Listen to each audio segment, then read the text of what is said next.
Good evening, everyone, and welcome to another edition of Corner Cauldron. No, listen to me, Corner Cauldron. I'm all confuzzled. All right, I've got Jen started already laughing. Wrong note. Wrong Oh, note. wrong podcast.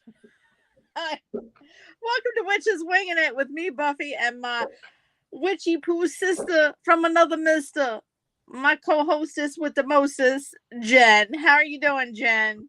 I'm good. How are you? Oh, just peachy. We were backstage just gaggling away. How was your turkey day, ma'am? It was good. Got together with everybody and had some food and cleaned up and then took my butt home and laid on the couch. It was tiring. I've realized the older you get, the more tired you are very early at the end of these holidays. Oh gosh, yeah. I can't do it like I used to. So, how was yours? Very quiet, I will tell you that. It was just Mama and I. Um and then Gabby and her partner Alex came for dessert. And I was requisitioned to make cream puffs. Now, me going to culinary school, I have that pastry down pat. I know what I'm doing. I know how to do it. But my pastry bags that I bought at a grocery store that shall remain nameless has the suckiest pastry bags ever. I swear to God. These Mhm. I have never had so many blowouts when it came to profiteroles in my entire life. I said I didn't have this much problem when I was learning how to make them in culinary school. This is ridiculous. What the hell's going on here? Yeah, sometimes the pastry bags can be a pain, and sometimes I just use Ziploc bags and I cut the end and I put the tip that I need in there and just use that Ziploc bag because it's easier sometimes. You know what? I should have done that. Hindsight is 2020. I should have done that. I really should have. But I didn't because I was at the grocery store and said, "Oh, look, pastry bags. Sounds like a plan." Um, and then, of course, my daughter promptly told me, "Mom, the chocolate that you put on here is too thick." I said, "Girl, maybe you should have made them your dang self then." I don't, you know what? Between making the cranberry sauce, the stuffing, the mashed potatoes, the turkey, the wedding soup, the other cheesecake for dessert, your cream puffs. Okay, I made the chocolate a little too thick. So, but I wound up taking the leftover um, cream puffs to Gabby's work where she works. And I don't even think I left the parking lot. And she was texting me, "Mom, there's only two left." Yeah, if you just ever want to bring leftovers here, we'll take them. We'll eat them. I was like, oh my God. That's what we do here. Anything we got left over, or if we buy something and it's like something we want to try and we don't like it, I pack that stuff up and I take it straight to my job. And I sit it on the table, I put it in the fridge, and I put a note on it that says, Yep. have at it. And let me tell you, they're like vultures. Listen, I should have taken them to work, but then they would have had to wait till Monday because we're off. I don't think my work has much of a choice considering that 99.99999% of the people that work there are women and they all know that they're going to call off sick for Black Friday or, just not show up. Mm. So they have no choice but to give us Black Friday off.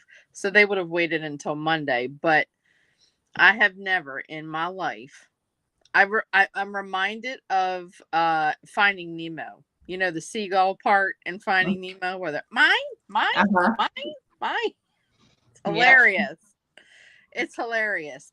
And not to say anything, but Monday when I got in at work, we have a communal table that we have in the center of the kitchen area, which if you want something just to go away, like you want to give it out for free or you have leftovers, it goes on that table.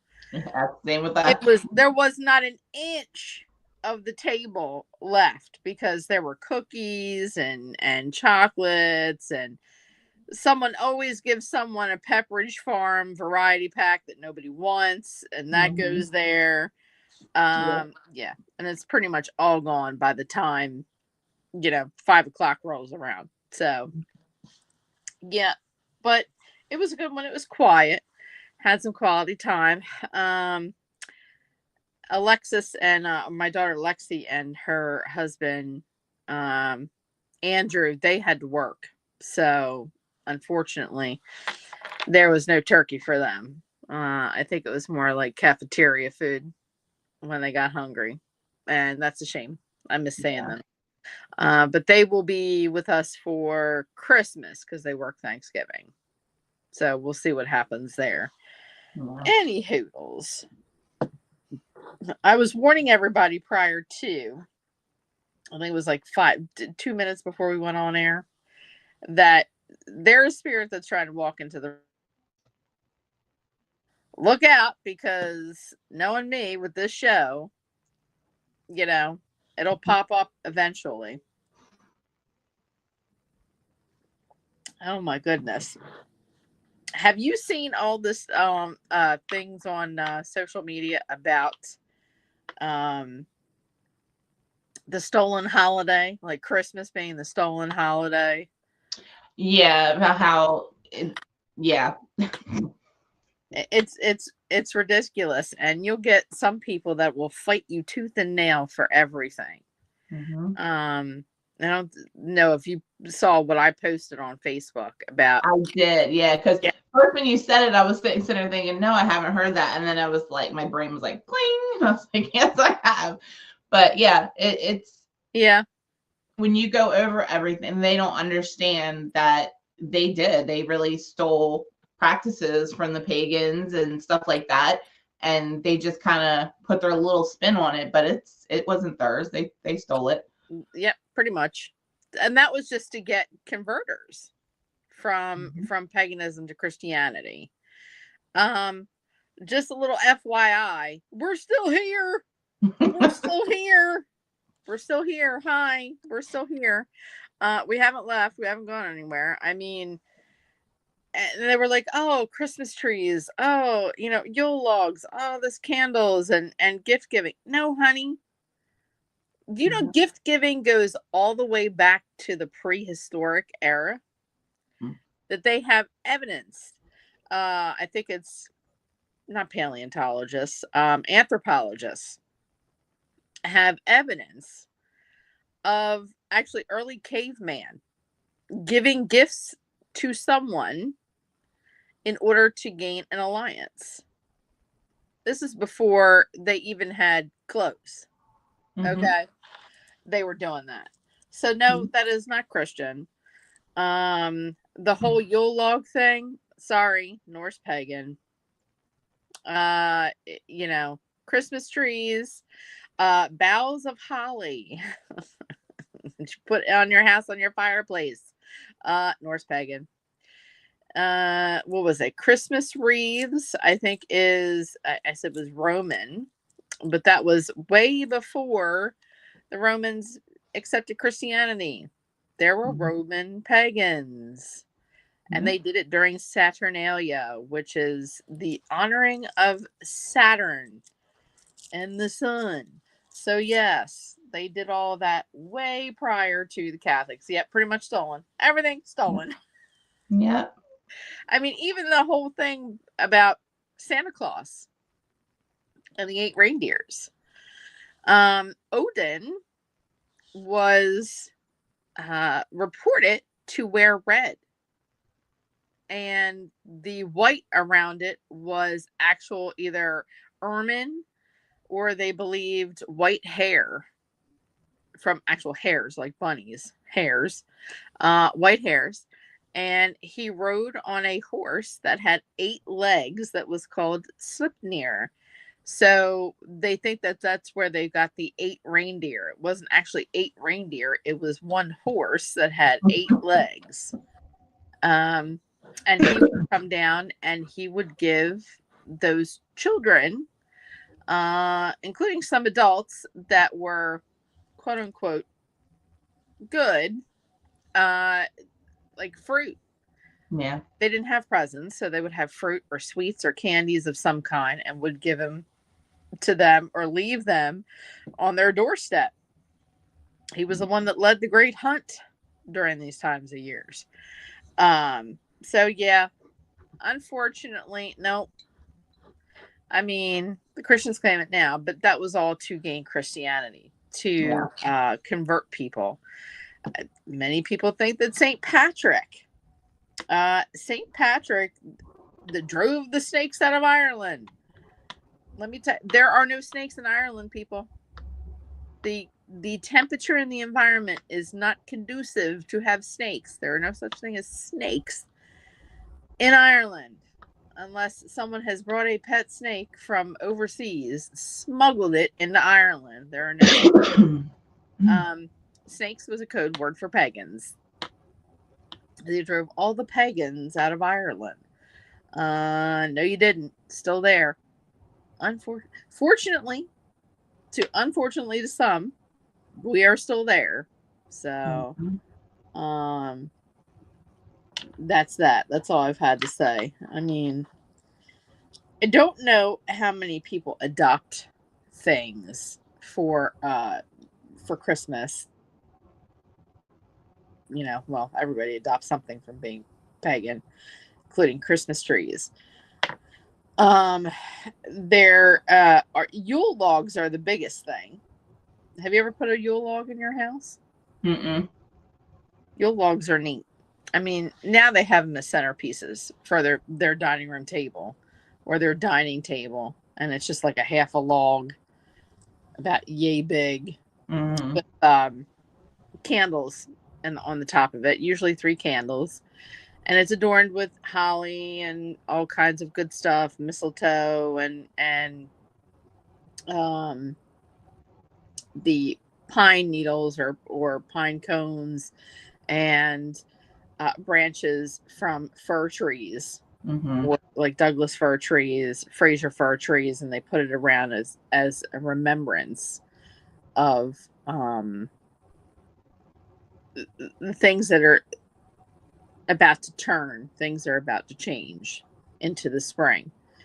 Um, so, what is your thought on the Christmas tree? Do you know anything about Christmas trees? I don't. I know I've heard it, but it's not sticking with me right now. So I'm not exactly sure where that one came from. Well, Christmas trees were considered a Norse pagan thing, but they were also Germanic pagan things. They would bring an evergreen into the house, and this is why they call it evergreen, because people, it never dies, it never turns brown unless you keep it in the house for too long.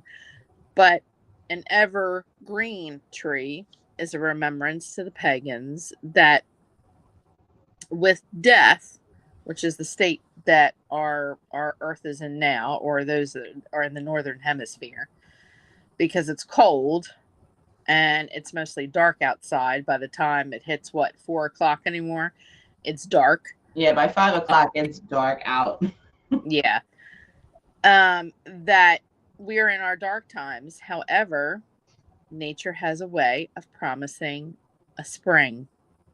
Things will be reborn again, that the darkness will not last forever, and things will warm up, and animals will start having babies again. Also, the winter solstice is the longest night. It seems like it gets dark forever and stays dark forever. It's because it does for the longest night. Mm-hmm. Um, that is marked by December 21st. Sometimes the 20th, but usually the 21st is when we have the winter solstice. And the Yule log was inspired by the Germanic and the Norse pagans. What they would do is they would go outside, all the people in the village, they would douse out their fireplaces, and it would be very dark. They would have no heat. They would throw water on their fireplaces. Any fire that they had burning would be doused out. They would go out, and their shaman, medicine worker, or high priest, or if they had someone who was the head of the community, would say blessings over an effigy of, or a bonfire, this huge pillar of wood that they had stored up. They would take a Yule tree, which one of the biggest trees that they could find, big and round on the inside, and they would cut it up into pieces, and they would give it out to each household. They would give one chunk of the tree. They would bring it into the home after they've cleaned everything and doused the fire out. That was their Yule log that they had. They would sacrifice a tree, cut it up, and put it in this big gigantic pile of wood that they had found. They would say blessings over it, and then whoever was in charge of the ritual or the celebration, whether it be a shaman or head of the community, would light a fire with that, right? And then he would take one torch, light it in the fire, and then each household would take their torch and light it on that one, right? They would then bring it into their house and light the Yule log in the fireplace. It's a way of cleansing. It's a way of getting rid of things that no longer serve you. Okay. These months are called the dead months. Everything is dead. It's very cold. It's very dark. You hardly see any animals out. People are shut in because it's too cold to be outside. And that is a time to reflect, a time to get rid of that which no longer serves you or serves a purpose. It's time for cleaning out the old. Um, you do rituals where you get rid of old habits, old clothes, old things that you don't need anymore, material things, Mm-hmm. old ways of thinking. You get rid of all of that, and that fire that you just put back into your home represents the new, represents good luck, represents protection, safety, warmth to last you until the spring. Hmm. And they would keep that fire burning all winter long. That's interesting. Yeah. So when you think about it, winter solstice, when we do ritual for winter solstice, or we do blessings, um, we are always reminded to get rid of that which does not serve you anymore. Shed the old, like a snake would shed its skin. Um, you're getting rid of the dead things, the things that you don't use anymore, things that old ways of thinking, old ways or old habits, bad habits, and you would reflect on that and prepare in the spring when people are outside and you're conversating more with people in your own community. You're out more, to change your ways and make a new you. Yep. So that is all about the winter solstice. We got Dave Cummings in the chat. Hey, Dave, how are you? Why? How are you, Dave? So have you thought about doing anything witchy and new for the winter solstice or the new year? I have not. Like I said, I am so far behind on trying to get my life together here this year for Christmas. I'm still, like I said, I'm still trying to get this one wall out here painted. I'm trying to get my stuff hung back up so I can get just even the Christmas tree up. So Right. for anything new or new traditions and stuff like that, I haven't even let my brain wander to that part yet. So, but yeah, it would definitely be cool to look up the old traditions and Mhm. and stuff like that and incorporate that into Christmas. Mhm. That I will just be for don't think it's you. going to be this year. Yeah, well, you know what? You still have a long way to go. I mean, you've got 3 more weeks before said beginning of the new year kind of thing. True, but I don't know if it's just me. I feel like time is just like Mhm. it's just disappearing. Like, and even like today, like I mean, it's not even like so much like weeks or anything. Like today, I feel like I literally got to work this morning and I blinked and it was 12 o'clock and I'm like, where did the morning go? And then I blinked again and I was like, oh, I'm leaving work in an hour. I'm like, where did today go? So it's just crazy. You should have come to work with me. It was the slowest day of the year almost. I felt like, it seemed like hours and it was only 5 minutes. And you look at the clock and go, dang, man, where just hurry the hell up, will I've you? had those days too. Yeah. But for those of you who want to start, I mean, everybody thinks that they have to throw away everything and start fresh. No, you don't. A little bit at the time. A little bit at the time. I know this time of year where I work at Tree of Life shop, Sherry usually does a decorating your own Yule log class, where she teaches you about the Yule log, um, and how to decorate it, and she'll give you the supplies to decorate, and you can put that on your dining room table as a centerpiece. That's a start for something new, Mm-hmm. right?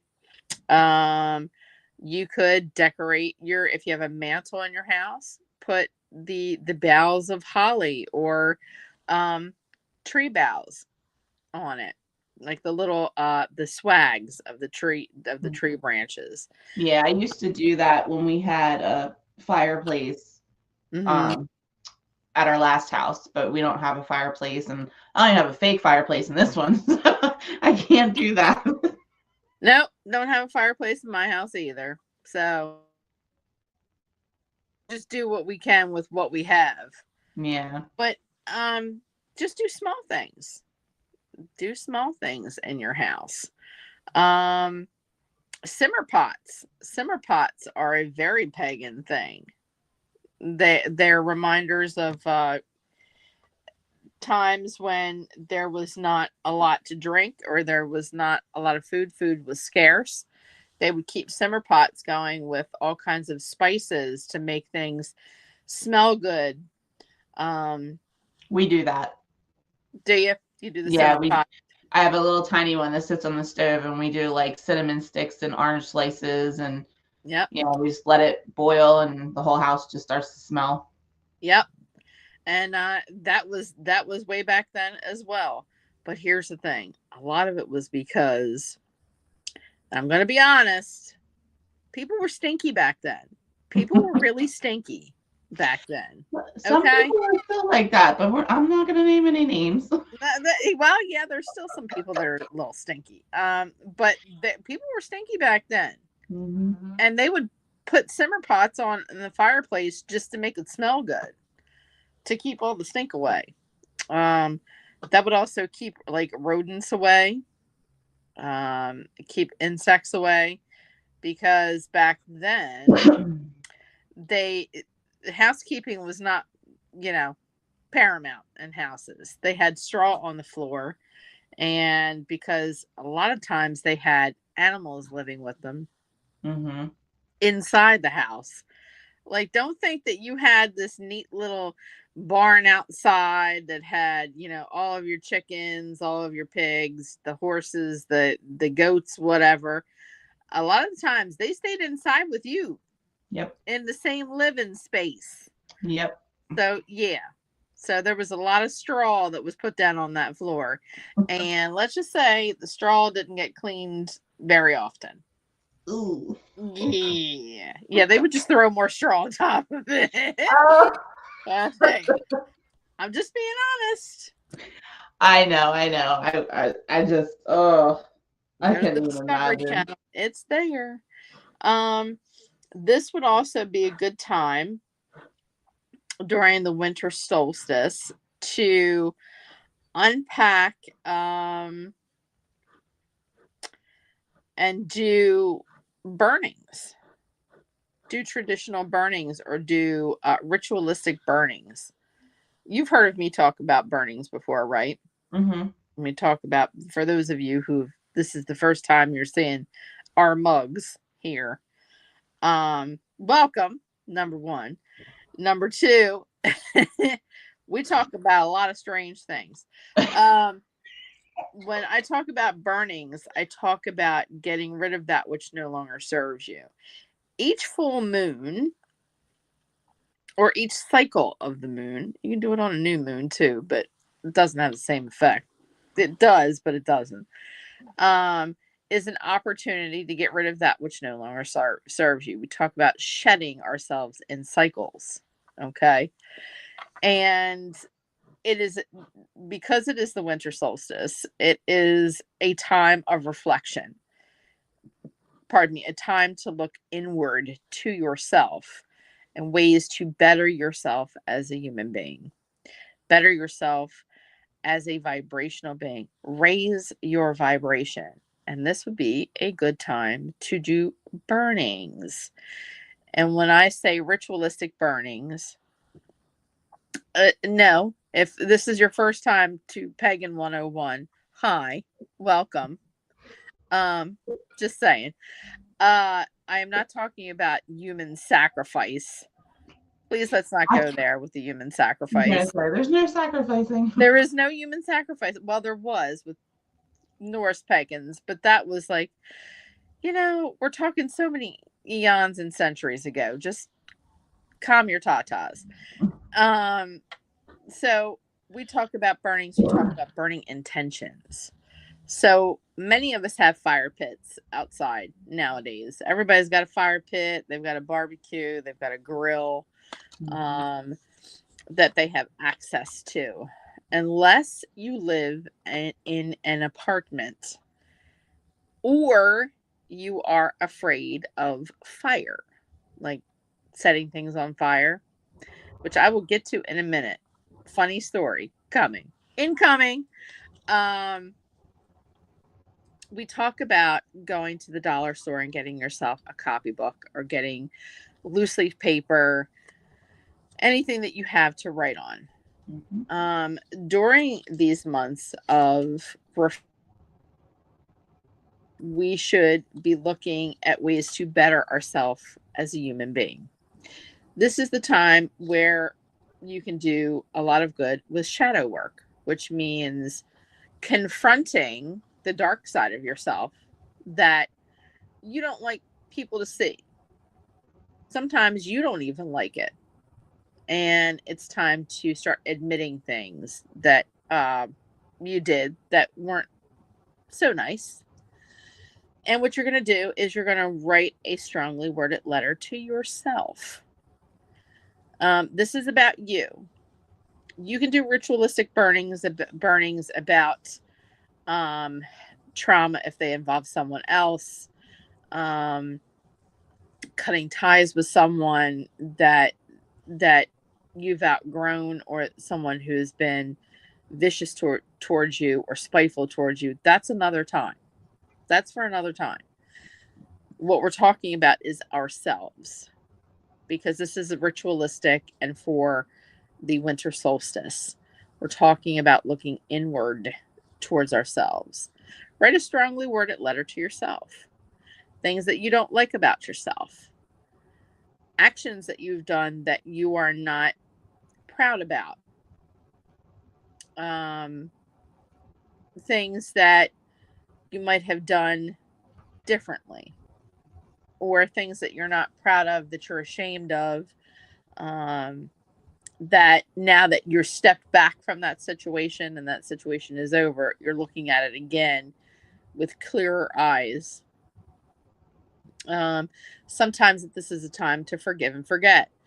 If you have that family member that you just want to bury the freaking hatchet, everybody got family members that they don't want to talk to, they don't want to speak to, that, every time they see them, whether it be at a wedding, a funeral, immediately their brain goes throat punch, Rock, paper, Blood scissors, pressure throat just punch. boils. Yeah, it hovers right here. Um, Time to get rid of that.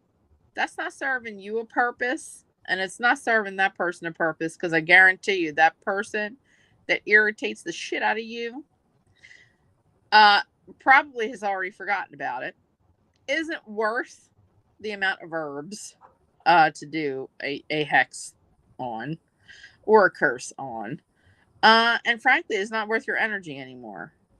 Okay, why are you holding on to that? Why are you holding on to that? You said it irritates you. It's probably the reason you got a stomach ulcer. Because in fact, if you have to see that person more often than not, you're raging all the time, and you probably got a stomach ulcer because of that. You write these things down. Don't don't care about punctuation. Don't care about spelling, sentences, anything. Just write it down. If you want to yell, yell in capital letters. Draw pictures. I don't care. Once you've exhausted that, right, and you feel as though that you've poured everything or regurgitated everything that's happened in this past year to you, whether you were the target or you were the targeter of said situation. Yeah, because a lot of people, they only want to write down things that hurt them. Mm-hmm. Remember the times when you were a petty princess, okay? Because we all have the propensity to be petty. Some of us are queens of the petty, you know? We sprinkle it like confetti. You're going to sprinkle it like confetti. That's right. Sprinkle it like confetti. You're going to take those pages. You're going to go outside. You're going to build yourself a fire pit, or you're going to start your charcoal grill or your gas grill.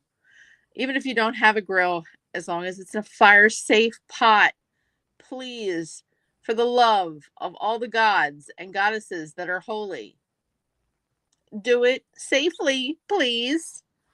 I do not want to hear fire trucks or ambulances, wambulances coming to your house because you've done burned yourself up because you were dumb. Okay, get yourself a cocktail. Make yourself a cocktail if you don't drink. I don't know, water, apple juice, soda, hot chocolate, whatever makes you, coffee, whatever makes you feel comfortable. Hot tea. Hot tea is another thing. You know me, I always love my tea. Oh, I love my tea. Tonight I'm drinking kombucha, which is a tea, actually, to be totally honest. And what you're gonna do is you're gonna crumple them up, right? Now this is where your energy comes into play. Don't hold anything back. You're gonna crumple up those pages in front of that roaring fire safe pot, whatever you got. You are going to take those crumpled up pages. You are going to whisper to them, because remember, spells involve some form of incantation or reciting of something. Your intentions. And remember, when we speak, that is energy that is leaving our body. Okay?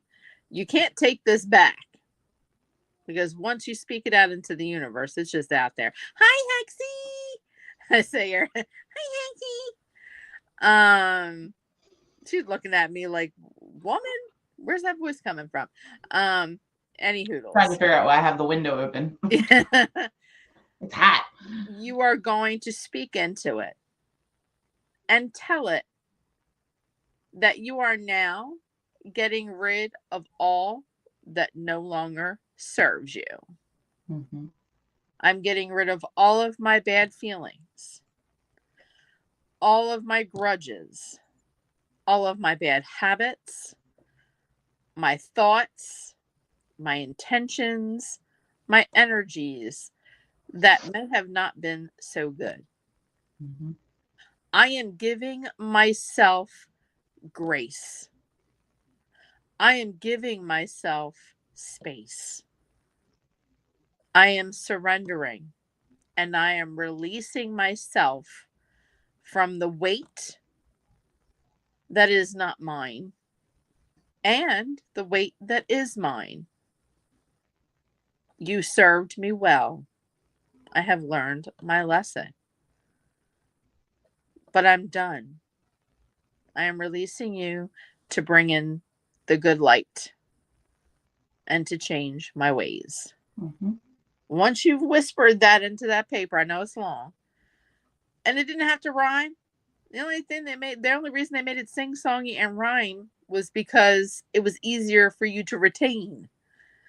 You can think of ish on the spot, yell at it, get mad at it, say it, whatever you want into the paper. Make sure it goes into the paper. Mm-hmm. You toss that paper into the fire pit, your barbecue grill, or you set it on fire and put it in your fire safe pot that I know everybody has. Remember this. Only you can prevent forest fires, said Smokey the Bear. So once you watch that, you're going to watch it. Okay. And you're going to watch that smoke go up into the air.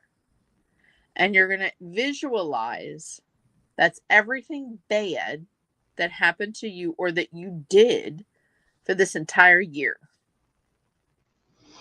Going up and out into the universe and is now the universe's issue. Mm-hmm. Right? You're releasing it from yourself. Then comes the fun part. You get to do a little dance. Right? Spell's not over yet. You're going to stand there with arms open and you are going to take 3 deep breaths in through the nose, out through the mouth 3 times. Some people choose to scream at this point because they're so angry. Some people will cry. That is okay. That is Native Americans' way of saying that the soul, that the human body is washing the soul clean, is by crying. There's no shame in crying, honey pie. There is none. Even to the men, there is no, I don't understand why men can't cry. They think they're sissy. No. Let it out. Better out than in. Yep. And release. And you will see how much better you feel. Now it's time for the clean slate to start all over again. Yep. And be more mindful of who you were and who you are now from this point on. All right. Funny story about what you can do if you don't like to set things on fire or if you're afraid of fire. Did you know that a paper shredder works just as well? I wouldn't have thought of a paper shredder. I mean, I don't have any issues with fire, so I throw mine in the fire. Right. But I wouldn't have thought to use a paper shredder. Phobia. So there are some people who just don't like to burn things because they're afraid. They're afraid of it. Whether something happened to them or, they just grew up in a household that instilled fear in fire. All right. Paper shredder. You know what you do with those shredded papers then? Take them out to the garbage and say, I'm done. Boom. Throw them in the garbage and slam the lid down and be done with it. I had a question, and I don't know if you all know Carrie Hopper. Carrie Hopper is a dear friend of mine. She has a podcast tonight. They're actually doing remote viewing as we speak, as we're on. I couldn't participate tonight because I'm here. She has a podcast called Well, That Was Weird that she does with her friend Erin Bush. All right. Carrie asked me a question when they were putting I think it was their Halloween episodes together. When she had asked everyone that was in their regular chat to submit their own spells that they do, um, whatever they have, whether it be candle magic.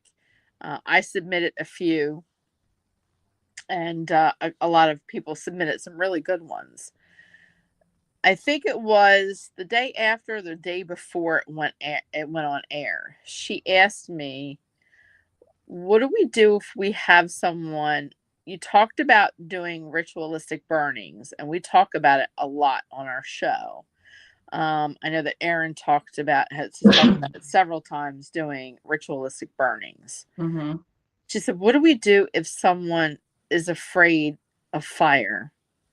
How do you get them to do a burning, but not a burning without fire?"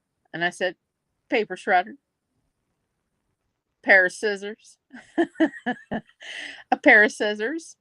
I don't care if you make snow angels out of it. You remember when we were kids and we made snowflakes? You take a Mm-hmm. piece of paper and you fold it, and then you keep cutting. Yeah. It's, hey, look, I made a snowflake. You can do it with scissors.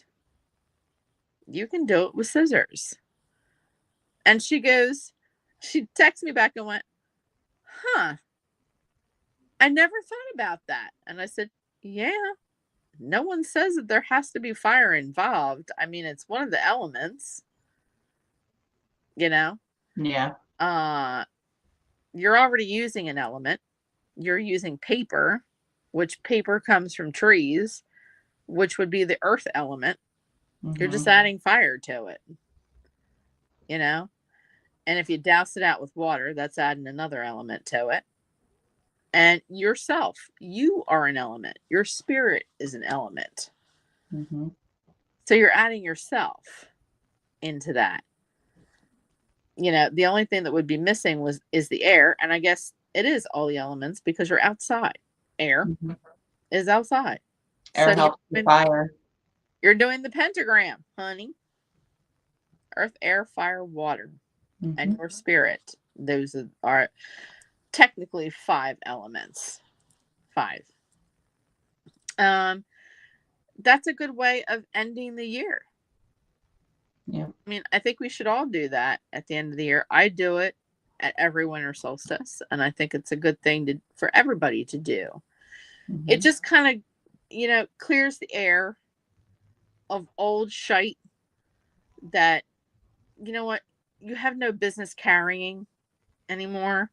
I Mm-hmm. mean, are you seriously gonna carry that grudge that you got into a fight in January at the company New Year's Eve party with a coworker? It is now December.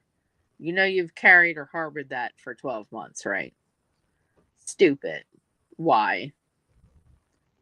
It's not doing you any good. No, it just causes weight on your shoulders. It does. Causes migraine headaches, stomach problems, anxiety issues. Get rid of it. Get rid of it all. This Yeah. is a great way to cleanse yourself. And you know what? Before Christmas is a good way to donate. Go to your Goodwill. Get into your closets. All the clothes that don't fit you anymore that you keep saying, "Oh, I'm going to get rid of those eventually," and they never get gone. Mm-hmm. Dishes that you don't use anymore. Uh, if you're a girly girl and you got those 16 purses in your closet that you don't use anymore, Goodwill. Yeah. Goodwill. It would be repurposing and benefiting somebody else that may not be as lucky as you, Mm-hmm. but you're also getting rid of old stagnant stuff. Mm-hmm. Well, I told you over the weekend I got rid of 2 bags of stuff, Yeah. and I donated that out, and I would have done more. I just didn't have time to dig through everything, but that is definitely coming because there's just Mm-hmm. I got clothes in my closet that I don't know. It could have been years ago that I last wore it, and it's just no point in it being there anymore. Uh, I'll watch it later. I have some work to do. Oh, Sherry, thank you. Sherry Roberts was in the chat 2 minutes ago. She'll go back and watch this. She has such odd work hours. She's always flitting around doing something. She'll be back into the chat, or we're watching it later. But those are all good winter solstice things to do. Mm-hmm. You know, bury the hatchet on some old shite that just, it amazes me how many grudges people carry of things that happened, you know, 5 years ago, 2 years ago, let alone like 15 years ago. Mm-hmm. I have family members that can hold a damn grudge. And let me tell you, they're just satisfied with not speaking to someone for 25, 30 years. For what? Mm-hmm. And their family members, for what? I mean, I'm not gonna lie. I can hold a grudge, and I have. Let me tell you. But at the same time, I can also put it away. Doesn't mean it's gone. Like I tell everybody, it's in the vault. I'll never forget. Right. But I mean, I have a civil conversation with you and, be normal. But yeah. Those are all good things to do when it comes to winter solstice and remembering, because the winter solstice is, heck, that's not even, what is it, 2 weeks away? Today's the 8th. So yeah, that's 2 weeks away. Yeah. You got 2 weeks to prepare, people. And the winter solstice will be here. And again, it is called the darkest night or the longest night, because it actually is one of the longest nights in the calendar. It seems like the dark is for forever on that night. And it already feels like that. Very cold, and it's very cold outside. So bundle up if you're going to do some ritualistic burnings for the end of the year or before the end of the year. And New Year's is the start of looking outward and saying blessings for a good new year, a good spring. Making sure that, well, this goes way back to the pagan times, or way back centuries ago, where they would say blessings for a good harvest, good planting. May the days be long, may they be sunny, may we get enough rain. I hope it doesn't rain all the time. May the soil be good for planting. May our animals have lots of babies. May be warm outside all the time. Those are good intentions. That's when we look outward, because the year we've hit that precipice of that year, and we've gone over like lemmings, gone off the cliff onto a new year. And we all do that. That's guess what you just did? Something pagan. You made a New Year's resolution. Look at that. That's another pagan thing. Huzzah! Look at that. New Year's resolution. Just throwing crap around. New Year's resolution. Look at that. Woohoo! New Year's resolution. Woohoo! I feel like Homer Simpson. Woo! New Year's resolutions. They are paganistic as well. Making a resolve in order to make yourself a new person. So think about those things. Yep. Do you have traditions in your family that you do at Christmas? I mean, the only tradition that we really do, I mean, we put the tree up, we decorate. Christmas Eve, we'll let the kids open one small gift. We haven't done that though in the last couple of years. Sam moved out, so she's not here anymore. So it's just Jace, and Jace is just kind of like, I'll open them tomorrow. So we don't have that anymore.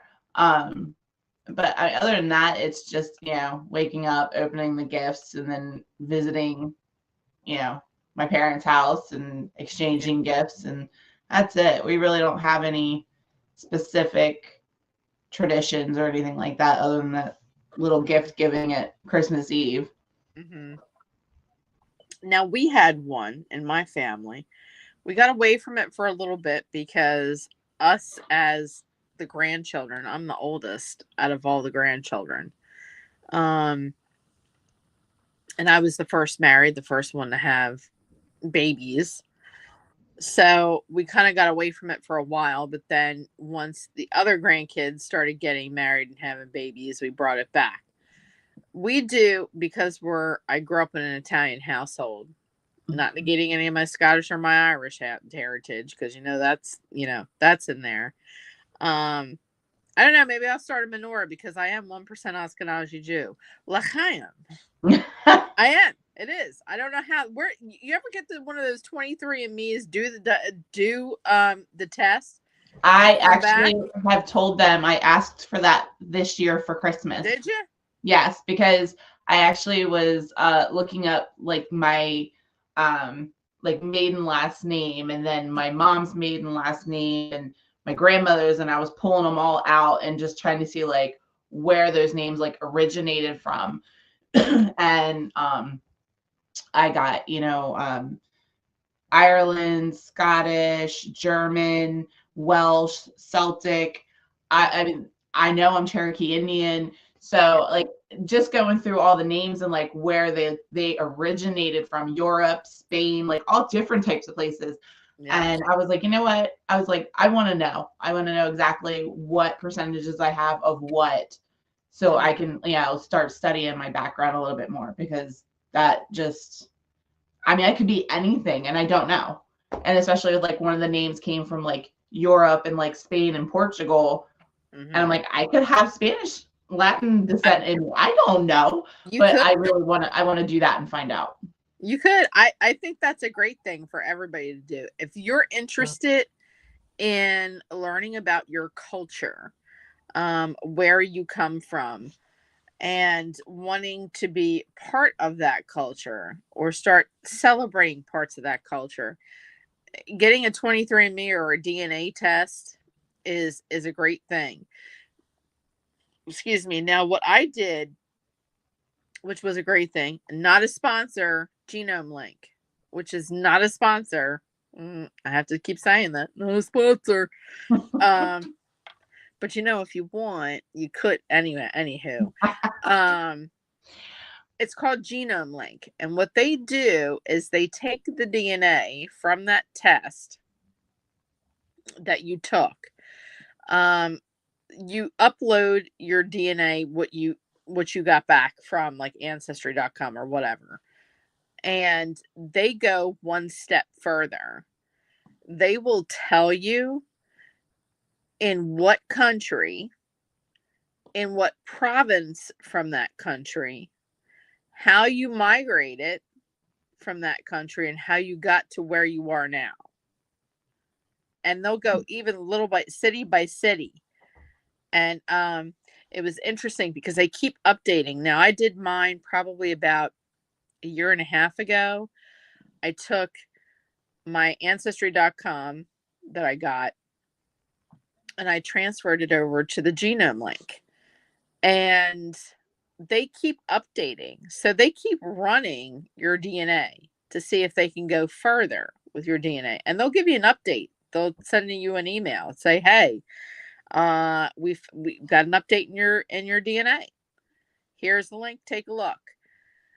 And this year, a couple months ago, was it 2 months ago? I think it was about 2 months ago. I actually found out. Now I'm mostly Scottish. I think I'm like I am like 60% Scottish. There's Irish in there.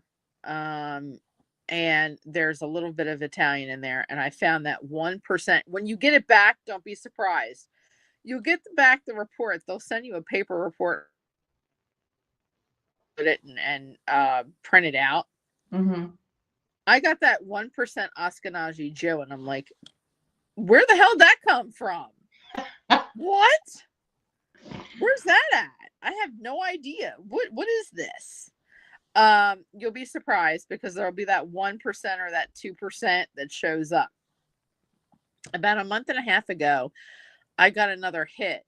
They sent me an email stating that they actually found what county from Ireland I'm from, which is Donegal.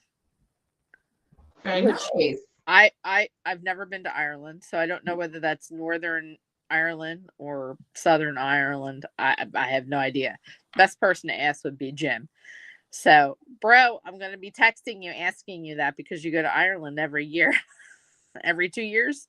Oh, yeah, it's on my bucket list.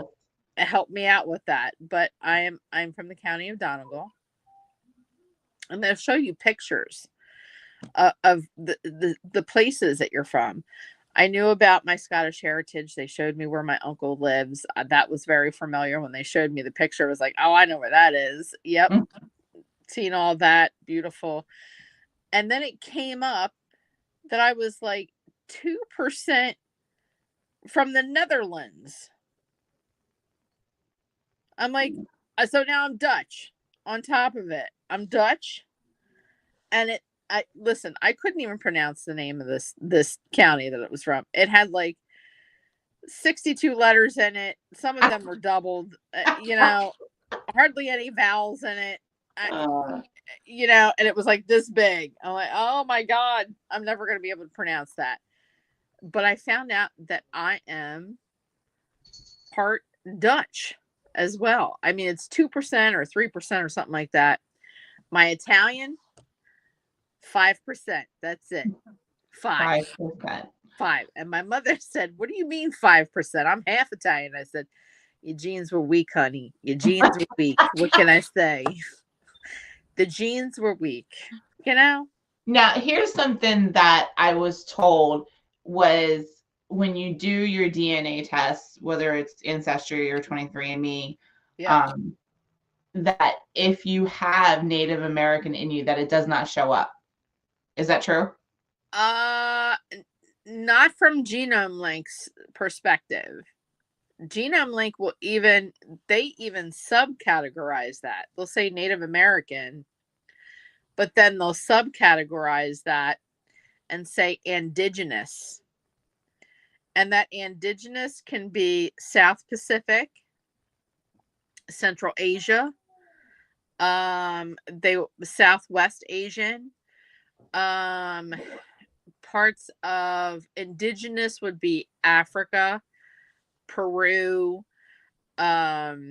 Colombia, that are actually dated back to the actual indigenous like people in Peru, like Machu Picchu, Peru, kind of things. They have a section for Native American. They do. And they will pull out whether it is Cherokee, Blackfoot, Yavapai, Mojave, Choctaw, Cree, Lakota, and it'll tell you, and it has a map of the United States, and it will have where you are, and like a little dot that says you are here, and said that your native ancestors came from here in like North Dakota at one point. If you're Lakota, you came from like the Midwest, like Kansas, Missouri, places like that, and they'll actually point to it, and they'll dig it out even further. So I don't know as far as ancestry.com, because once Genome Link became available, I tossed all of my stuff to Genome Link.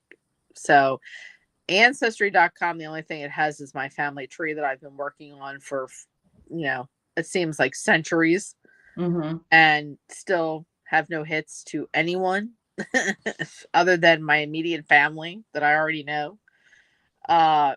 So I would take that once you get it, if you get it for Christmas, to take that, and when you get it back, send that information to Genome Link. Okay. It's free. It's actually free.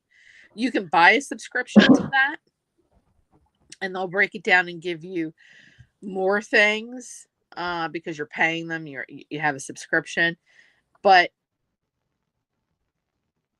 I mean, I've had no problem with the free stuff. And it also goes into your DNA, like your predisposition to have Alzheimer's, or your predisposition to have Rh negative blood, uh, allergies. You got your allergies from this person, that person in your family, all kinds of crazy stuff. Hmm. But this is when we talk about traditions, sometimes this is a way for you to start a new tradition. Mm-hmm. Maybe if you find out, where exactly your native ancestors are from, which actual part. Do you know that if you're Cherokee or if you're Lakota? I'm Do you, Cherokee. okay. Yeah. So, I mean, when you do the 23andMe, I don't know. Maybe if it finds out that you're from Iceland, look up Iceland and see what they do for Christmas, Mm-hmm. and add that one specific thing in for Christmas. Like I think in the Netherlands is where they do the Santa Lucia festival, where they have the little girls and little boys dress up in like angel robes, and they put wreaths in their hair, and they actually have actual candles Mm-hmm. on top of their head, and they walk around and they do caroling in the neighborhood. And when it's cold, and when they carol, a lot of the people will bring them inside and bring like cookies for them, or make cookies for them, and they'll sing a couple songs and get cookies and treats and whatever, and then it's time to move on to the next house. It's called the Santa Lucia Festival. That's cute. So yeah, I mean, look, if you're German, hide a pickle in the tree. Get a glass pickle. Yeah, Have you I'm heard the definitely story gonna. about the pickle? No, I never heard about the pickle. The Germans, they put a pickle in the tree. A glass pickle, like it's a pickle ornament. You can get them at Hobby Lobby. You can get them anywhere at Christmas time. You buy one extra gift and you wrap it. You don't put it under the tree. You don't give it a name. You don't put a tag on it. You put it somewhere, right? This would have been great if you had like little kids, but even for adults, it's just as much fun. I mean, you hide the pickle in the tree somewhere and you make it a game. It's a nondescript gift. You can even invite family and friends over and say, the first one to find the pickle gets a gift. And that's that extra gift. That could be dangerous in my house because I could see the tree going down. Especially with Bruce, man. He'd be tackling that tree, man. My mom actually started it. I want to say, was it like 2 years ago, three? And how it started was my mom, she buys gifts, she wraps them, and then she hides them or whatnot, or she buys them and before she wraps them, she hides them, whatever. But she forgets. And one year we came over and we were all there for Christmas and we all exchanged our gifts and everything. And then afterwards, she's like, I need everybody, well, all the girls, she took all of us girls into the living room, and there was a line of Christmas presents across the floor. Oh, And we're geez. like looking at it and we're looking at it and we're like, what is this? And she was like, well, this are Christmas presents from last year that I didn't put names on, and I have no idea what any of it is. And Oh, she was God. like, so she goes, I'm just going to count to 5. And she goes, and you guys can fight over it. And so she counted and we all went in and we were snatching them. Oh, And my so God. then last year she did it again. But she played like a little game with it, and that was pretty cute. So all due to, my mom's memory not being the best anymore. That's how we came up with that. Oh, geez. Well, you know what?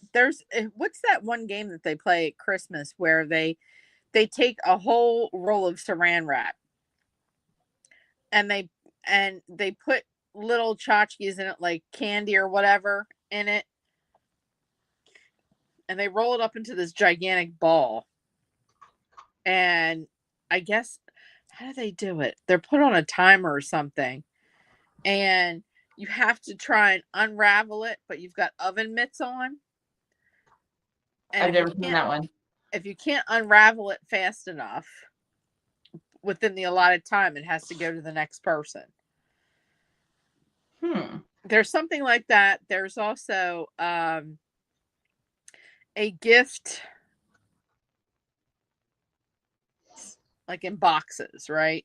Mm-hmm. And there's one for each person, right? But there's one with a really expensive, like the golden goose of gifts. I have seen kind of games like that. They've Where been they say a shown. word or something, and they have to, they have to recite a poem, and it has left and right in it, the words left and right, and it has to be like 5 minutes long at least. And whenever the word left is in in where they recite the word left, you have to give the gift to the left. You have to take the gift in front of you and push it to the left, to the next person. It's all these weird Christmas games. It's hard to explain. Yeah, it's kind of like White Elephant. We do that at work every year. But another thing that I had just seen, I was actually telling my mom and them about it on Thanksgiving that I thought was cute for all of us to do, was you take a roll of toilet paper and you sit it down, and you take different colored like bows that you would put on the packages, and you connect it to a piece of string, and then you bring the string up through the toilet paper, and then you drape them over so you don't know which string goes to which one. And then you take like a bucket and you put prizes down and put the buckets over them, and then you put the bow on top of the buckets. And then when you pull the string, whichever one the bow is, that's the one that you flip over, and you get the gift underneath. And then they're just like tiny little gifts. Like you might get like, a box of movie theater popcorn and a thing of candy for like a movie night, or a gift card, but one gift is like a big gift, like, a $50 bill or something like that. And that was really cute. And I thought, I was telling them, I think I might want to do that this year for Christmas. I've seen someone do that. The person's on YouTube, or I think it's on YouTube maybe, or TikTok, where the guy does that, and his TikTok. family, the kids. I think that's where I seen it from. There's a family that does it. Yeah. There's a tradition in my house that we do, where I was getting off track with that one. When we were little, and now that we're all getting married and have grandkids or kids of our own, we have Santa. My aunt does the 7-fish dinner. She does the Italian 7-fish dinner. The whole family's over. That is a night that you do not miss, being at her house. And you open up my aunt's house, and it looks like the Who house, with the the card tables, the TV tables. They're all interconnecting, and they wind through the house, and it always ends up with someone in a high chair at the end of the table. One of the grandbabies is in a high chair. And we do the 7-fish dinner, but we also have Santa Claus come.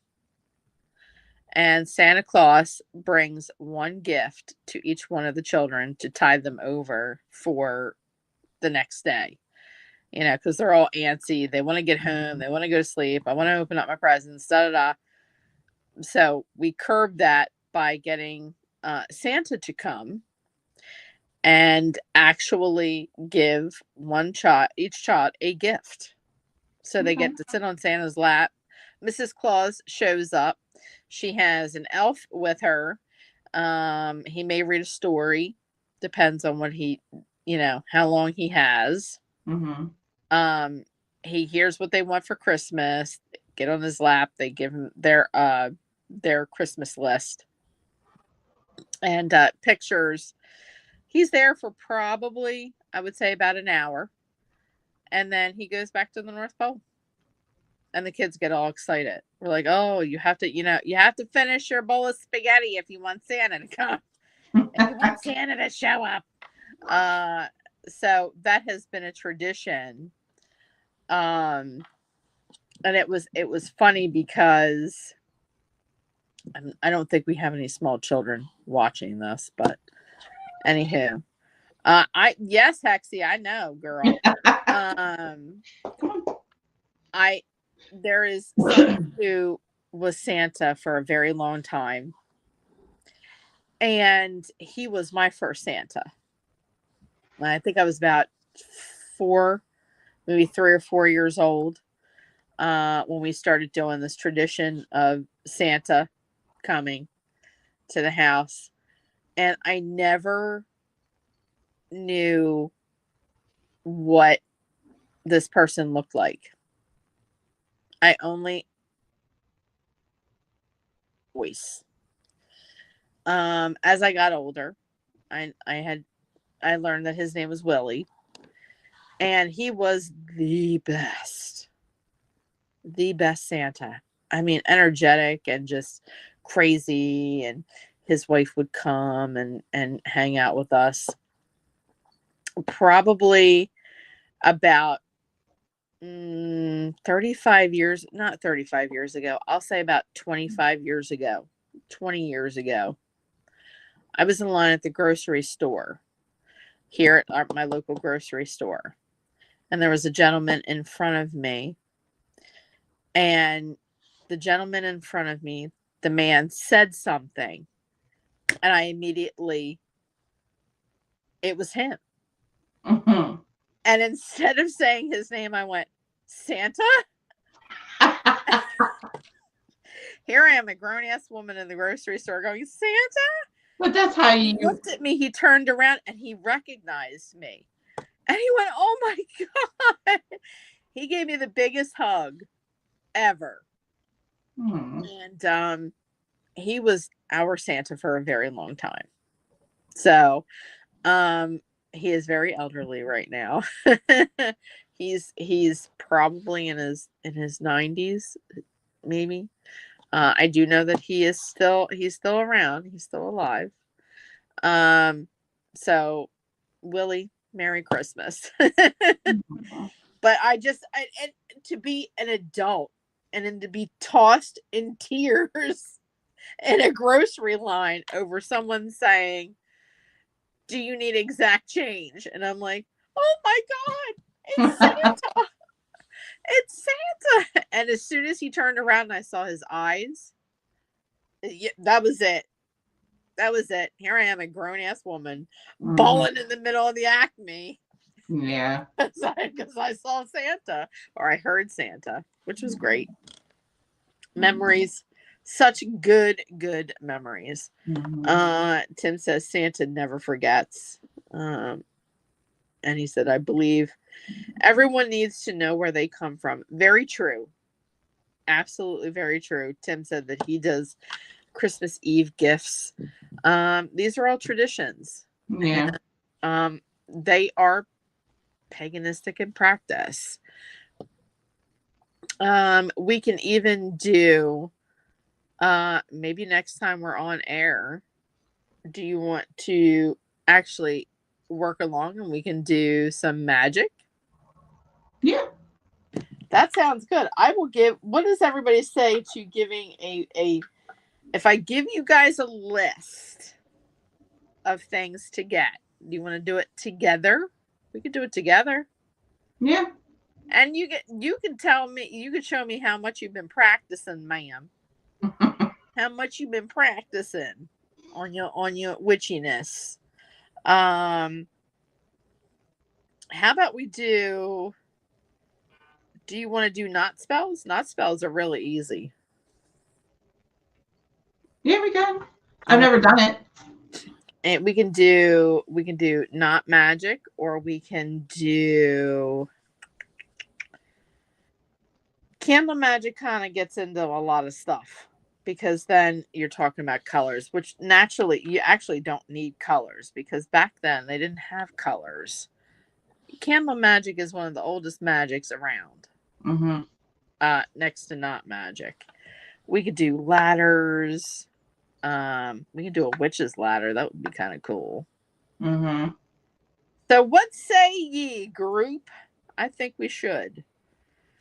Let's start off by doing not magic. Okay. Because it's easy, because you only need a piece of string. That's it. Piece of string. I got string. A piece of string or a piece of yarn. Like if you know somebody who likes to crochet, this is a piece of yarn. I got yarn too.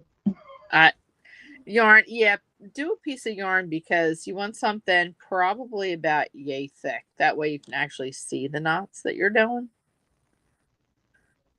And it's easy. I mean, everybody has a piece of string laying around their house somewhere that they could use. And we will talk about doing some magic spells. I thought that would be nice since we haven't really done anything witchy lately. Yeah. I think we just need to start getting back into the witchy witches. You and I must be on the same wavelength because when I was thinking earlier, like, what are we gonna do and talk tonight about? And I was sitting there, I kept thinking along the lines of like witches and magic and stuff like that. Mm-hmm. But I just, like I said, I was so busy today. I was like, there was no time to like research nothing. You know what? We've been this way too. I mean, between you know, having time off and then we're in the middle of a move where I work. Mm-hmm. You're overloaded with work. So it's kind of difficult for us to come up with stuff sometimes. Unless we have like a monthly powwow and we sit down and we're like, this is what we're going to do for this show, and this show. Yeah. It's really hard. And my thing is I'm dead set against teaching people baneful magic. I don't want to do that. Yeah. Because then we get into a whole bunch of logistics here. And then I'm getting called. Or you're getting called. We don't want to get called. Nobody wants to get a phone call. Okay. No phone calls. So we're not doing baneful magic. So we can always sit down and chat at a time when you have free time. Mm-hmm. And go over some stuff. I will tell you that this one person that Uber. Oh, I got something from Uber on my phone. Hey, Uber. All of a sudden Uber pops up. I did tell you at the top of the show someone is coming into my field. Mm-hmm. And there is someone here. I have two people here. Both of them are male. Jen, one is for you. And I think you know who this person is. And I want you to get upset on air, so we may discuss this at another time. And the other one is Tim, our producer, and he always has somebody popping up into my field of vision. And if he wants to come on here for the next, I don't know, 5-10 minutes, that would be greatly appreciated, Mr. Hopper. Cat, you want to come on here? Why is Popcorn here? Didn't he talk to us last time? Yeah, he's been here several times. Why is Popcorn Sutton all of a sudden in my ear? Look, he ain't paying. Let's hope it. Oh, here he comes. Why is Popcorn Sutton in my ear? Well, now that's a personal question you're going to ask Popcorn. Now, I didn't have no communication with him. He wasn't the one who knocked on my door. He's knocking on your door.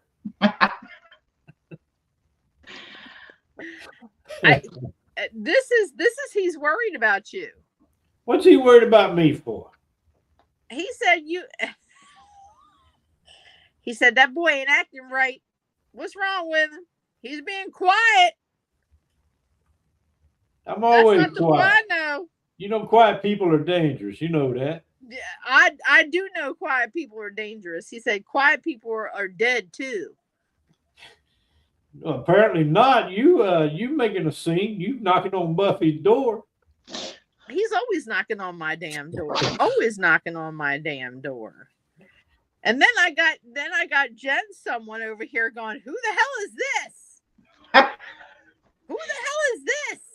Now he should know who it is. He watched the show enough. I know he knows. He's like, why is he here? Good Lord. Why is he worried about you though? He seems to be worried. He's like flustered. He's like, something ain't right. Something ain't right. You know about people. I mean, you know, sometimes we have to have our moments, right? Yes, Our yes, silent moments. yes. Yeah, And I keep telling him he's allowed to have a moment. that's exactly right. He's allowed to have a moment.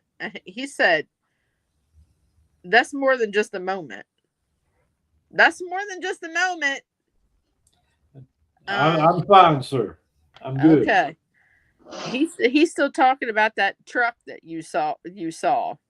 Have you seen it again? I have. Uh-huh. I have seen that truck again. And he's using foul language too. He said, nobody effed up that truck of mine, did they? No, that damn truck, speaking of Christmas trees, that truck got a Christmas tree in that.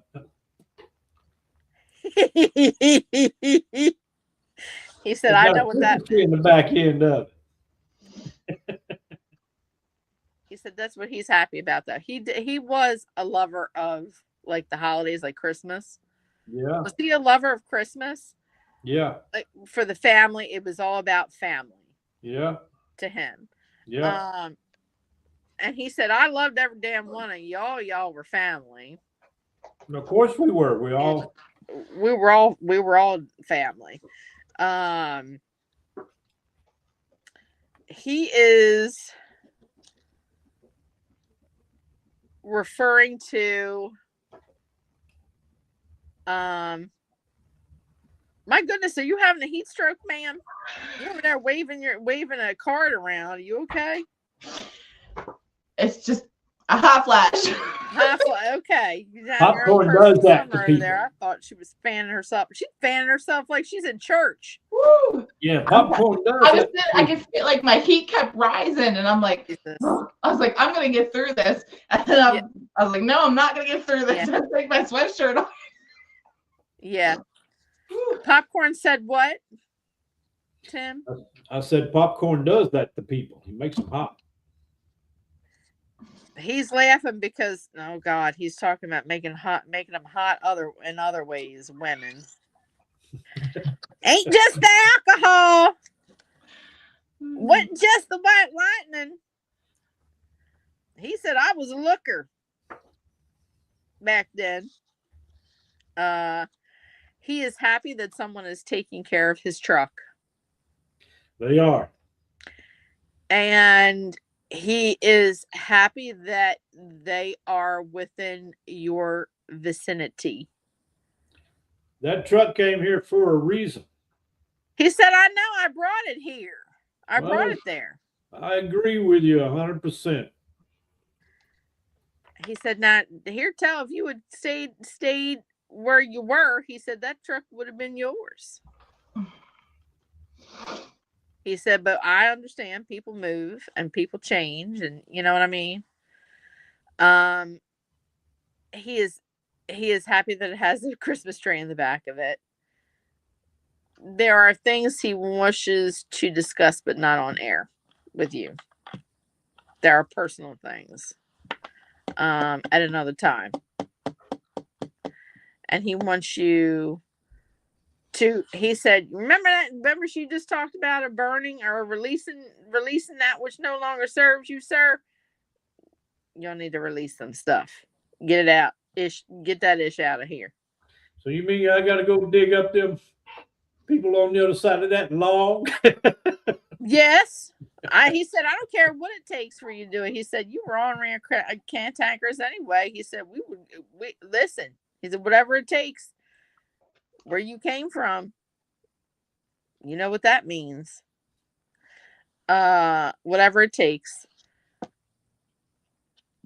For you, ma'am, Miss Jen, it's your dad. Mm-hmm. And he said, how come? He said, how come somebody had to show you or talk to you about the signs that were there? The music in the car, the radio in the car, something about the radio in the car. Radio in the car. Mm-hmm. Oh, I remember that, Jen. When his ringtone played? Mm-hmm. Nobody had to talk to me about it. Like, And then there was something that was in the car, something about the car. Whether it was the music in the car or you caught vision of him in the back seat through the window. I seen something out of the corner of my eye in the passenger seat. Uh-huh. That was your dad. So, and I thought it was, I see it every now and then, and and his song will come on, and What but did I just say about the radio in the car? yeah, like it comes on from time to time, and when it does, I just Uh-huh. I say, you know what, that's him, and that's his way Yep. of saying, I'm here, and so yeah, it happens a lot. He's saying that he always did believe in this. I guess he's talking about spirits stuff. I wonder how he did, because Jenny scared him quite a few times. Well, he said there were a lot of times where he had to play it off because he was worried about you girls. Mm-hmm. Yeah, we would go out and, to do whatever, and we'd come back, and he, more times than not, he would be down at the bottom of the yard, at the back of the yard in his shed. Uh-huh. And we didn't think nothing of it at the time because, he would hang out in there and, do whatever guys do in the shed. And it wasn't until we got older that, it started to come out, he would be at the house when we weren't there. And I think there was one time it sounded like someone came in the side door. Mm-hmm. And he said he was waiting for one of us to come around the corner. And nobody was there. Nobody was in the house. Yeah. So that was the one time. And then he said there'd be other times he'd be sitting in there in the living room and he would hear the toilet flush and stuff going on in the bathroom, like somebody was in there when he knew he was home by himself. That was Jenny. Mm-hmm. And it would freak him out, or he'd hear somebody, what sounded like somebody walking down the hallway, and nobody was home but him. And what else happened? Trying to think. Oh, there was one story I heard. It was pretty funny. Sorry, Dad. He was getting a shower one night, and he said he bent over to turn the water or grab something, and he said he felt a finger touch the back of his neck, and then it just felt like somebody took that finger and just started going down his spine. And he said he jumped up real quick, and he said, that's a little too personal. You need to be out." Yep. So I don't know, but he did have things happen to him, and I know it. There more happened while we weren't there. I don't know if it was worse than that, but I mean, you said it was worse than experiences, and I've had some doozies, and I'll tell you, I mean, she can definitely show herself when she wants to. Yep. Did he say something about being held down at night? Like couldn't get up, like almost like a sleep paralysis kind of thing? I don't know. He's referring to the sleep paralysis thing. I don't know if that happened to him, but it did happen to me. It happened to, I believe, Joanne. It happened to her but I know it happened to her friends. She would have friends spend the night, and it would happen to her friends. And that's when my dad had talked to my mom, and he was like, I really don't feel comfortable with that happening here in the house, because the last thing I want is for a kid to go home and say something to their parents. Right. And then the parents start thinking that, somebody in the house was doing something and they came up with this odd story or whatever. So Right. it did make him feel uncomfortable, but whether it happened to him, I don't know. But yeah, it definitely happened to me. And a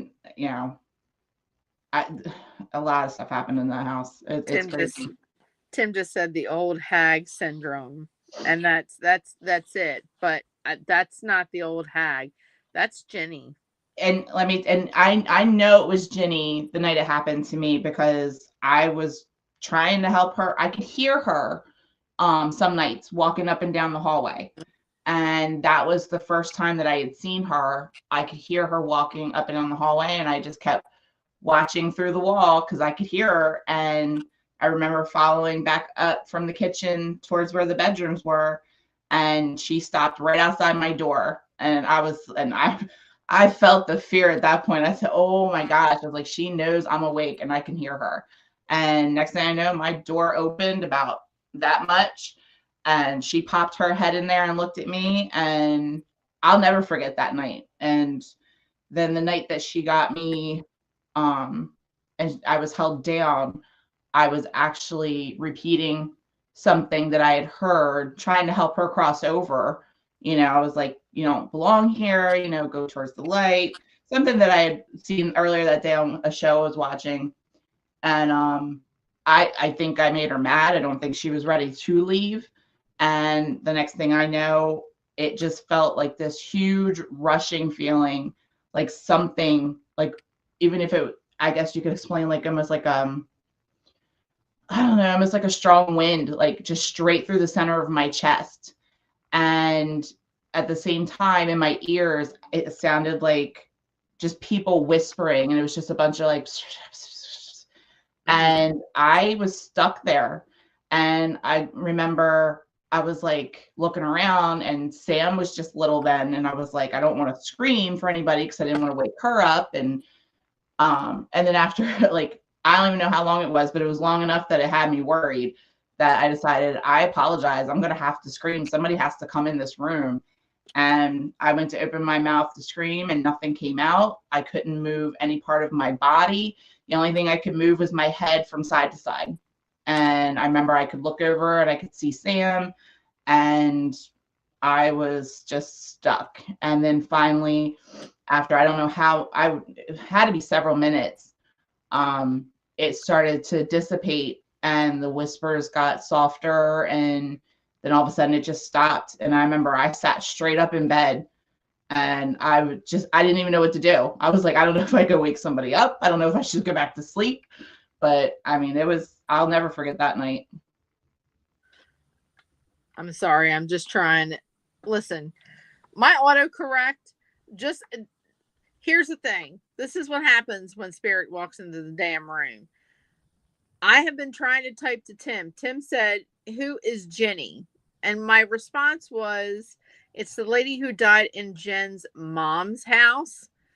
Autocorrect changed it to the lady that died in Jen's mom's Ocean City Screams haunted house. That's not right. Twice. None of that is correct. Well, I'm trying to Google the Screams haunted house. I'm trying to see what's an Yes, I can. Delete it. Delete it like 3 times. Jesus, delete it. So if you were unfamiliar with Jenny, Tim, I'll tell you, Jenny is the woman who died in Jen's mom and dad's house. The one that I've been to several times. I will let you know that your dad is saying that he protected or tried to protect all of you at the same time by getting the brunt of Jenny, most of Jenny. And when he passed and came back to the house, the first person he saw was Jenny. I'm sure. And he pointed his finger at her and said, don't you touch my blah blah bleepity bleep wife. Let's make it very known that you were not to touch her. I was wondering how those two are getting along. Not they don't like each other very much. He keeps an eye on her and wants her to back off. And she's done a very good job. She pays attention. She understands the point that he comes with. All right. So I don't think your mom has experienced much of anything. She hasn't. Anything in the house. We were actually talking about it, and she has experienced some things, but she is saying it's my dad. She said they were sitting there in the den one night, and she heard what sounded like somebody walking down the hallway, and she said, but it was heavy-footed. And she was like, she goes, I'm pretty sure that was your dad. And she goes, and I know I wasn't hearing things because the dog's head snapped around and looked in the same direction. Yeah, that's your dad. That's definitely your dad. I told my mom when I was there the one day, I said, you know, because we talk about it, and, you know, we talk about things that happen and, you know, stuff like that. And I said, and I welcome it, you know, as like, if he's here and he wants to do something, I would love it because it lets me know that he's here. But I did tell her, I said, you know, I've never felt more comfortable in my parents' house than I do now. I always hated going over there because I would get this like feeling in like my chest, like I just did not feel right there, especially in certain areas. Yeah.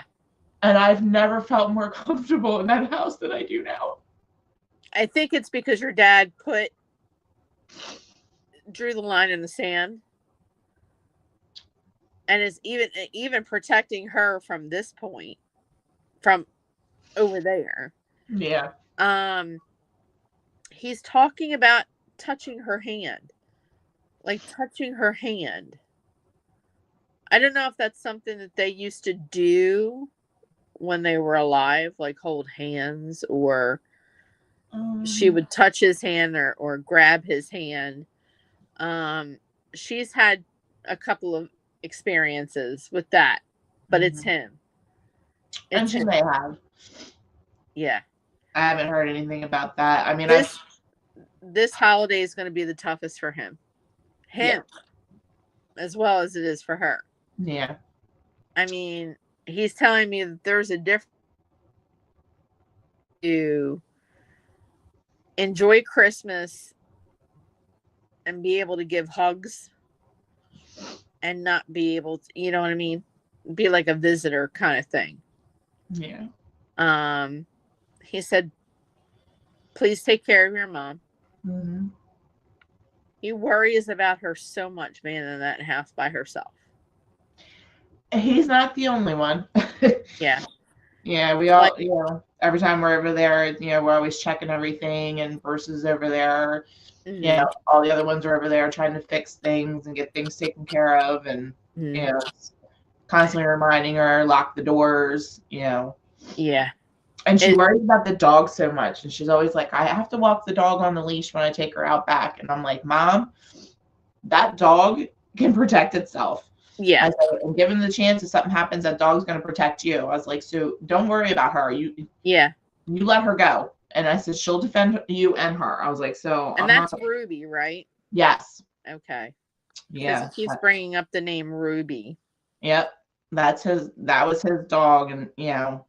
He said as much fuss as he put into not wanting that damn dog, he misses that damn dog. He did. I don't think he wanted her when my mom first said, we'll bring her home. He said, hell no. But he did. He took into training her, and we used to have a Doberman years ago when I was real little, and that was one of the most well-trained dogs we ever had, and he trained it. And he's referring to be snapping his finger and that dog just jumping. Mm-hmm. And he did. He trained her, and they did really well. I mean, even to, you know, when they're giving her treats, yeah, they tell her, okay, sit, and she'll sit, and then they'll say back up, and she will literally back up and then they'll try to back up again, and she'll back up more, Yeah. and rolling over, playing that. I mean, they've done it all, and they did a really good job. And but yeah, he liked that dog. He fell in love with that dog, and that's how he always was. You know, he never wanted the animals when they first came home, but they ventured right to him. Yeah. He's referring to sitting watching her sleep. Like, he's that protective to the point where he'll sit there and he'll watch her sleep. Your mom. I mean, he probably does.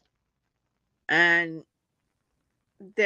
he's saying something about the outside on Christmas Day.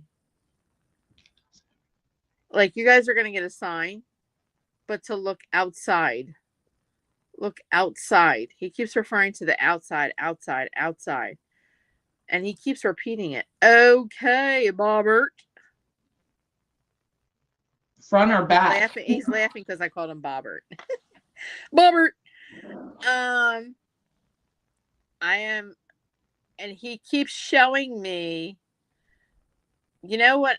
I've never gone in through the front of your mom's house. I've always gone in through the back where the deck is. Mm-hmm. You know, and you know that one room that has the chair and it's like the bay window? Is there like a bay window? The living room, yeah. Yeah, the living room. He wants you to look outside that bay window. He's specifically pointing to that bay window. Okay. And saying, look outside. On Christmas Day. This is so odd because never have they been that specific. Like, on Christmas Day at 3:00 in the afternoon, look outside. Don't get me in time. Setting in he knows I'm fashionably late all the time. He's laughing and saying, Jen, you'd be late to your own goddamn funeral. Mm-hmm. I will, I'm sure. He said, we thought it was just because you had kids. Now they're grown ass adults and you're still late to every goddamn thing. Mm-hmm.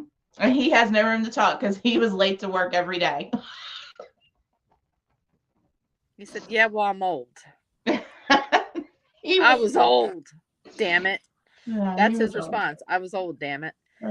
But he is referring to looking for a sign outside. Is that where when your mom, and I don't know if she's going to put up one this year because, of course, this is the first Christmas, without your dad.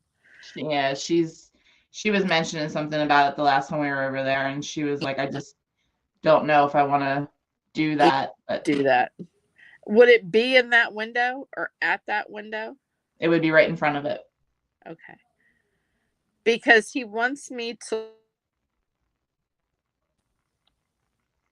look past I am actually standing in the living room looking out that window with the chair, right? And for some reason, the tree is not in the center where the window is. It's, how people do that. I'm sure your dad did that. Your mom did it. Was that picturesque window? Mm-hmm. You put the tree in the center of the window when you look outside. Oh, look how pretty. Yeah. It's off to the side. And if I'm looking inside the house, looking out the house, it's on the left. It's moved to the left. There's a bush to the left of the window in front of the bathroom window. And then there's a tree to the left across from there. Yeah, but he's referring to the Christmas tree inside the house. Okay. Off to the side. And he's saying, look out the window. I don't know if you're going to see a cardinal. Why does he keep bringing up birds? Well, he likes eagles. So when we did his cards for the funeral and everything, it has a eagle soaring over mountains. Yeah. And he had a silver necklace that he wore with an eagle on it that we buried with him. I do remember that one. And so he does like birds. And and I always see cardinals. Even before he passed, I would always say I feel like it was my grandparents, whether it was my grandmother, my grandfather, whoever. But it seemed like every time something would happen, especially like taking long trips to like Tennessee or South Carolina. One of the last trips we took when I had my nitro, we stopped, got the brakes done, tires, all that stuff before we took the trip. And halfway there, the car was just acting really, really funny.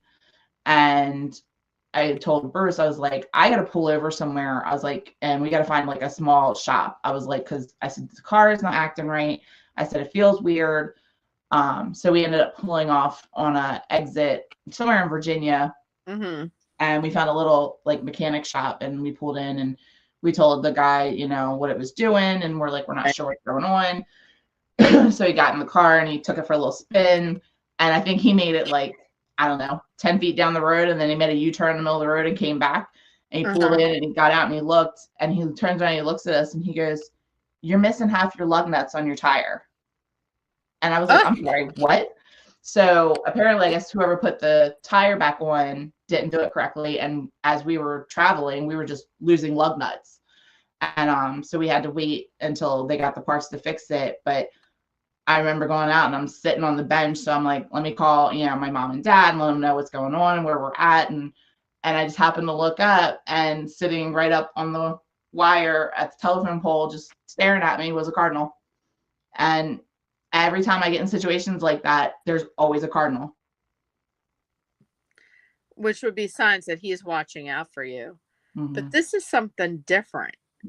I don't know what the reference is. He's being very vague about birds, but he keeps referring to the bigger bird. I don't know whether this is a mourning dove, like size of a mourning dove. You know what a mourning dove looks like? The size of a mourning dove. Yeah. Or some white bird, cream-colored bird, some kind of bird is going to happen to be in the bush or in the tree outside. And it's going to be like, wow, why is that bird still standing there? Or why is that bird doing what it's doing? That's him. That's him. I don't understand it, but be careful. Christmas Day, look out the window when you get to your mom's house. When you get to your mom's house, and he said yes, he'll wait to do it because he knows that you'd be late to your own damn funeral. I was on time for Thanksgiving, sort of. No, you weren't. 6 minutes. He said, no, you weren't. But it was 6 minutes, but in my defense, I brought most of the dishes. He said that's still no excuse, Jen, but that's okay. He wants you to, you know, be patient with mom. Yeah, we are. He said you just got to be a little patient with her, and that he misses her every day. Oh, God awful, does he miss her every day? Yeah. Yeah. She does him too. Yep. And he misses the kids. He misses you guys.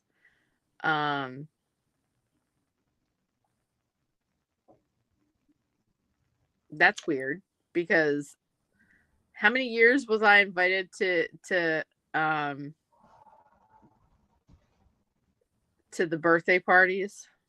Forever. Forever. Because he's looking at me going, I miss you too, you pain in the ass. He said, but you never stayed very long. I said, well, I always had somewhere to go. I always was on a case. I always had a case to go to. You're a busy woman. I'm a busy woman. I'm sorry. And your mom was so sweet. Your mom was always like, oh, do you want me to fix you a plate to take on the road? And I'm like, no, Barb. No, I'm good, hon. I can't eat. That's how we eat in the car and go. Let me tell you, that's our biggest thing when you get to our house for anything. Yep. eat, and take some with you. And Yeah. my sister Joanne, she brings her own Tupperware. She don't. Yep. That's hilarious. I love that. I love that. And I used to love the fact that your mom would purposely put a chair next to me to talk to me. Now, you're not seeing anything here, are you? I'm like, no, Barb. What? Do you like the new room, the new deck, the new room? She would talk about the new room. They love that room. Yeah. And I wish they would have done that years ago. Yeah.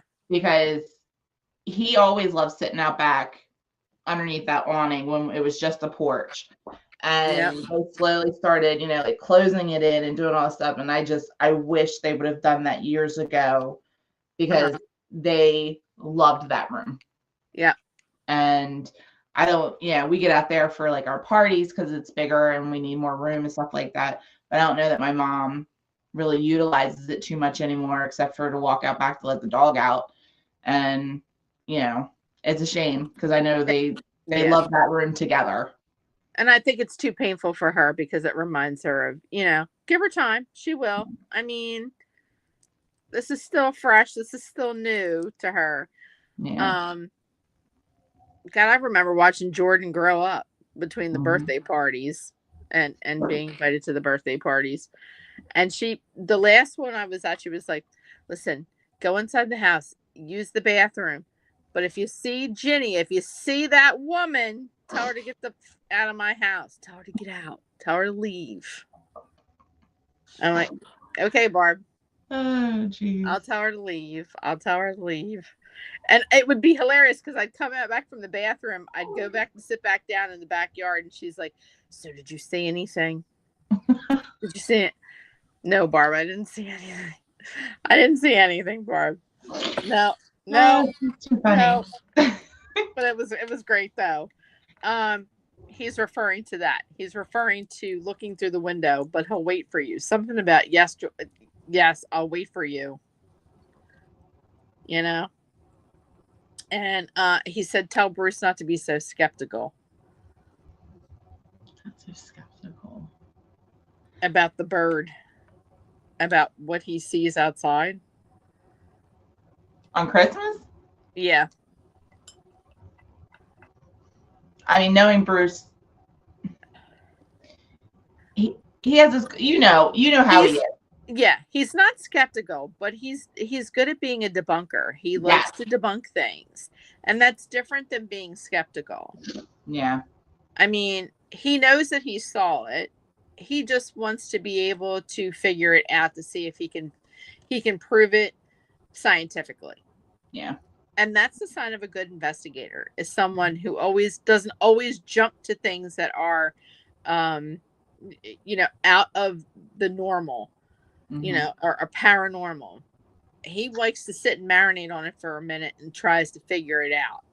Which is funny, because, like I said, that church he used to work in, where all that stuff happened, he finally gave in. There was no debunking anymore. Like, he just knew this is, he goes, we'd be working downstairs and you could hear the kids running upstairs in the hallway.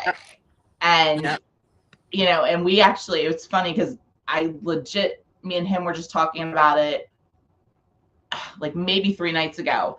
And we were talking about, going out and doing an investigation and, the equipment I have and stuff like that. And he was like, he goes, I'm really upset that you didn't have all the equipment you have when we were able to go to St. John's before it closed.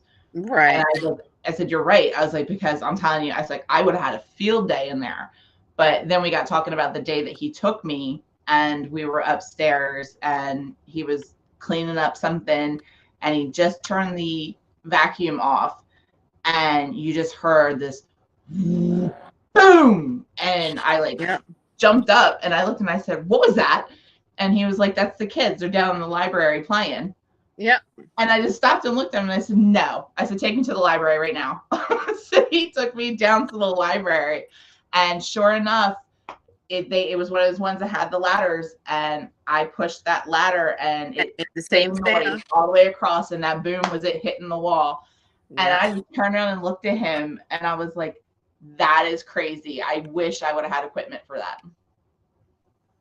Your dad is also referring to the comment that I made the last time we were on air. We've got like 5 minutes before we're going to get kicked off of here, but I'm going to say it anyway. Remember when I talked to you about is it the South Carolina house? Mm-hmm. And I said, you'll find it under the porch. Oh, no, Tennessee. Tennessee. Okay. Mm-hmm. And I told you that you'd find it at your Aunt Fanny's book. Mm-hmm.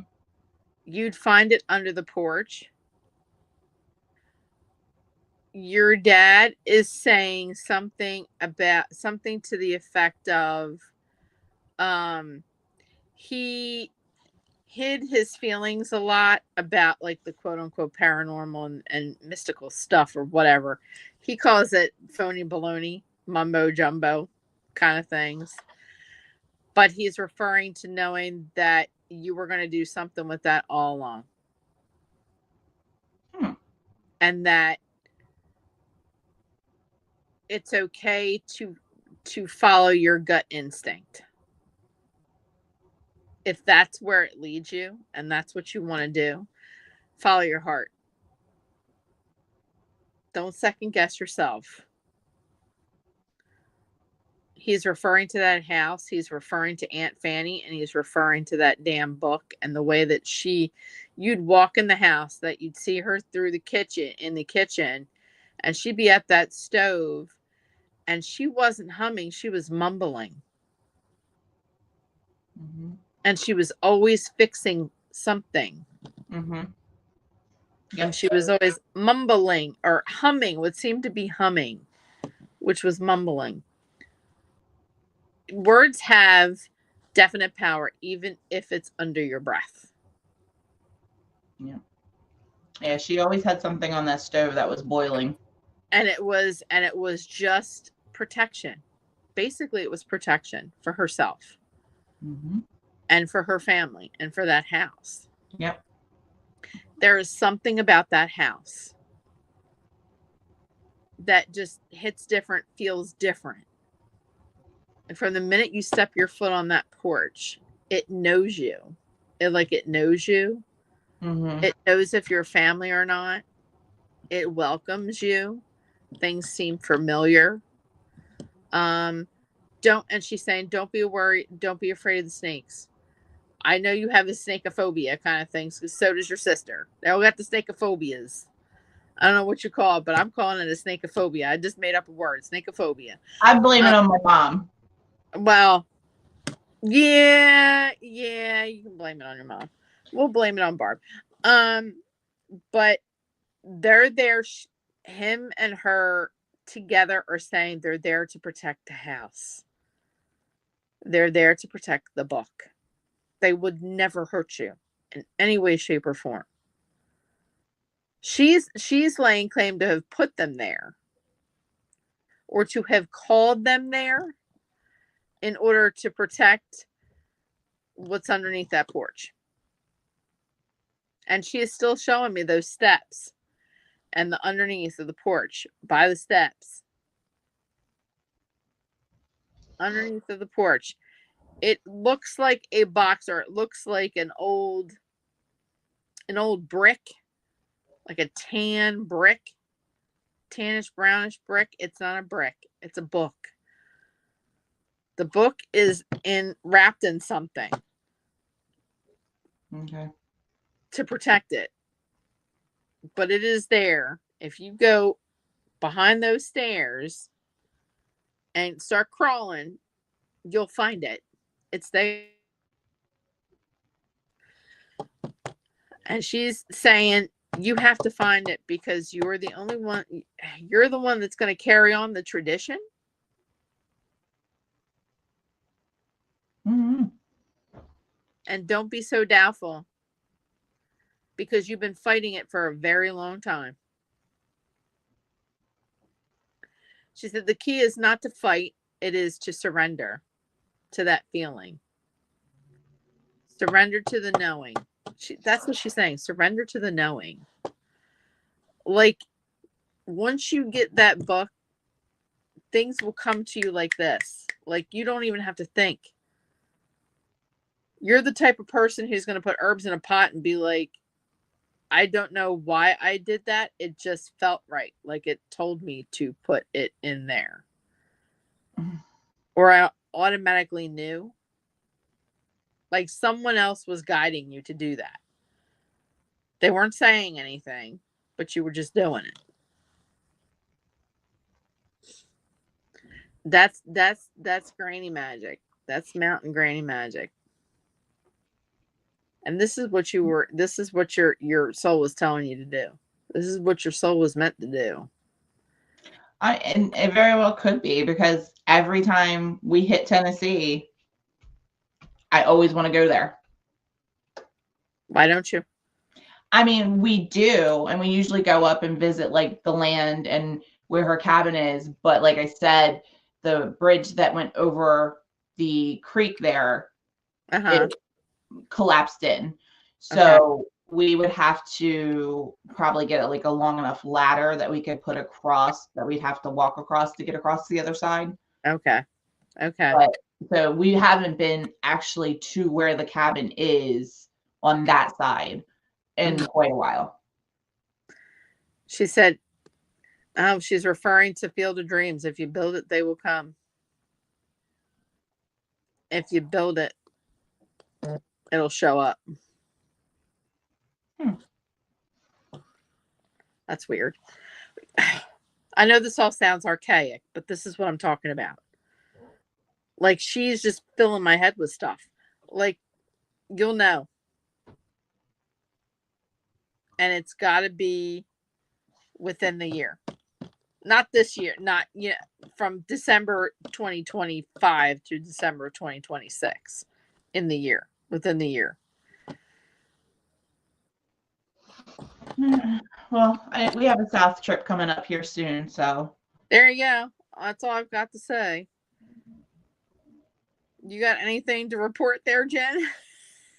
Little did you know that you would be in the spotlight tonight. Oh my God. I know. I did not think this at all. But I mean, it makes sense. Like I said, I know he's here and things happen, and and he'll just pop in my head, and I'm like, I know he did that. That's Yep. And I'm completely okay with that. And and I like hearing from other people in the family who've had things that happened. And apparently with my uncle, my uncle heard him one day yell for him down the hallway. And he's here. And as long as I know that he's okay and he's watching over us, I'm good. Yeah. And he's doing what he was meant to do. Yeah. He's still being the force to reckon with, even though he's not there in the physical. He misses you guys. Oh my gosh. Like, I don't know what. To be able to give you guys a hug, like physically hug. Yeah. Why is he referring to smacking Bruce upside the head? Like the back of the head, just like, I don't know. He's doing this. And I'm like, Bob, you're too short, hon. You're too short. You're too short. I have no idea. Or maybe he's referring to Jordan, maybe. And still, you're still too short. With the, on the back of the head kind of thing. Or the rubbing of the back of the hair kind of. I mean, he used to hit me behind my head when he walked past. Maybe that's what he's referring to then. I mean, yeah. I mean, he would do, and I'm sure he did it to other people too, but that was his thing. Like, at holidays and stuff, we'd all be standing around and, people were zipping around trying to get things done. And he would always walk past me, and he would either like, quick tap on the head, or sometimes he'd flick my nose or. Yeah. Yep. That's how. Know that he's around you, and just say, when he pops in your head, into your head, just say, hi, Dad. Yeah. You know? Yep. Or, Dad, give me strength for crying out loud, because I don't know what today's going to bring. You know what I mean? Yeah. What would Dad do? The what would Dad do moments. And half the time it would be explode. But, that no, we're not going to explode. But just know that he's thinking of you. Tim, I'll get to you about popcorn at another date, because there were other things that needed to be said, but not here. Jen, you got anything else to say, hon? No, it's been as usual. We made it through 2 hours, and we made it through another night. I'm very excited to, our next show with learning some Witchy magic there. And again, if anyone has anything they want to talk about, they're interested in, give me something to research.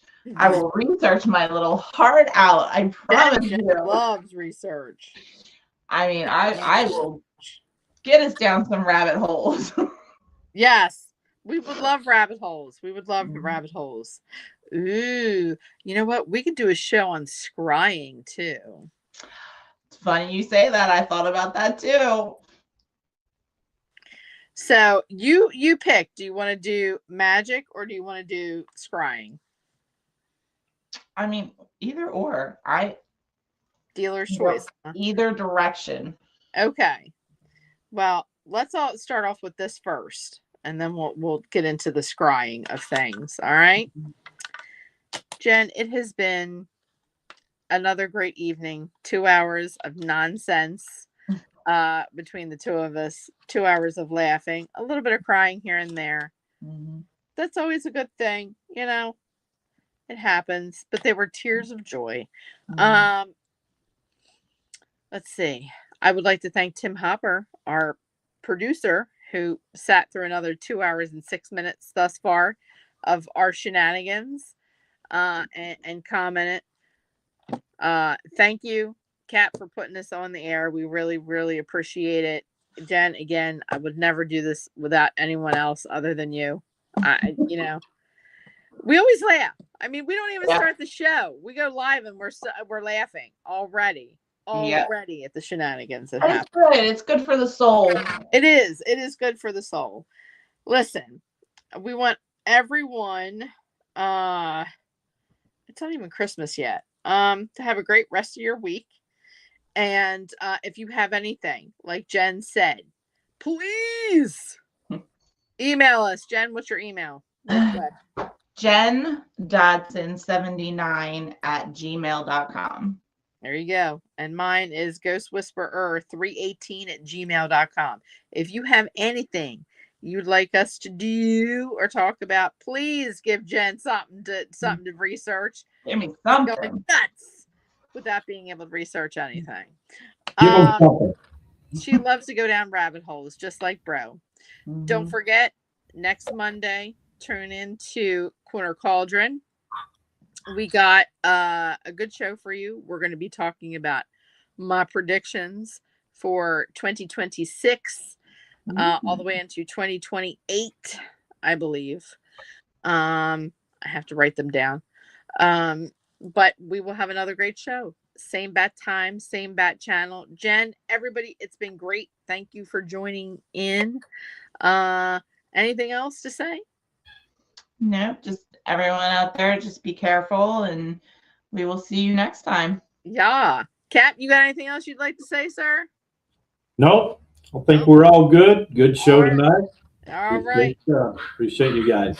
Yep. And as I always say, love, peace, and chicken grease, y'all. Bye. Stay with you. Bye, everyone. Stay witchy. Bye.